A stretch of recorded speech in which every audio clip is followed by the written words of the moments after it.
I'd like to talk about Alex Meyer. I read 4 or 5 different articles over the last 2 days that said that he had one of the top 5 arms velocity-wise in all of baseball, pitched at University of Kentucky. And your thoughts about him? Well, 6'9" and 220. I mean, he's a guy for a big fellow who repeats his delivery well, from what I've been told from various scouts who covered him.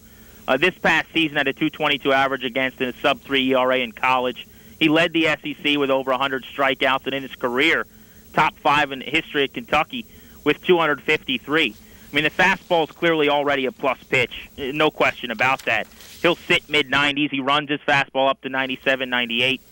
His slider has a chance to be a wipeout, strikeout pitch in the major league level, and he's got a changeup that he's still working on. The thing about Alex Meyer is there's still a lot of untapped potential here. Generally, when you draft a college arm, as you guys know, at the top of the draft board, you do it because they're a little bit more of a known commodity. There's not as much guesswork. With him, I almost have heard some comps, not high school-like necessarily, but in terms of just potential and where he is compared to his ceiling. He was ranked the 25th best player in the draft 3 years ago when the Red Sox took him and offered him $2 million and he didn't sign before he went to Kentucky. There's still plenty of growth here. He's somebody, though, that was rated on a lot of charts. I know top 15 among a lot of players, and he ended up being the 14th pitcher taken. He's way better than that. Again, great value selection, projects to the middle of a major league rotation. Perhaps a couple of years from now, you throw him into that mix behind Strasburg and Jordan Zimmerman, you're looking at a 1-2-3 that can compete even in a pitching-rich National League East. Grant, today was the second day of the draft, and the Nationals selected a couple of guys. Brian Duper, the pitcher from Notre Dame, David Hill, a pitcher from Vanderbilt, Matt Skoll, a third baseman from Georgia Tech, Kylan Turnbull from Santa Barbara Community College. How about this guy, Matt Perk from Texas Christian, left-handed pitcher? Interesting story about him. Great story. And honestly, if I'm a Nationals fan, the selection of Matthew Perk would have had me doing cartwheels. They take him at 96th overall. Start of this season, he was projected to be perhaps the #1 pick in the draft, certainly in the top 5 or 10. Coming off of a season entering this year where he went 16-0 at TCU. His ERA was right at 3 as a freshman last year, pitching a team into the College World Series. 142 strikeouts and 116 innings. He's a left-hander who throws 97.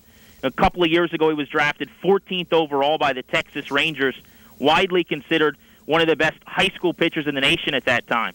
And they agreed on a deal, he and Texas, for about $6 million, but financially they weren't in any situation to shell out that money. So Major League Baseball actually vetoed the contract, allegedly. He goes to college. He's a draft-eligible sophomore who the Nationals take probably 90 or so picks below where he should have been taken had he have had another strong season. Battled some injuries, missed a couple of starts. His numbers were down. His stuff wasn't as crisp.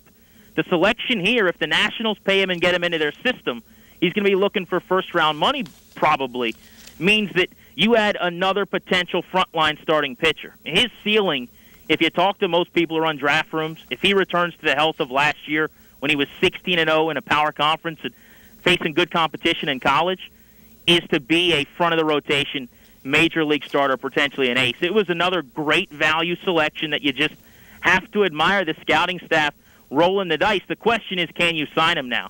And for Matthew Perk, there's some risk here for him, too. You go back, you pitch well, maybe you're a top 5 pick and you get great money. If you don't, perhaps you slide a few rounds later. And one more thing is, as you guys know, the collective bargaining agreement in baseball is going to be up, and slotting, and this draft is going to be looked at pretty heavily. What happens if he goes back to school? There's a hard slotting system next year, and now all of a sudden, wherever you're drafted dictates what money you get. You and your agent don't.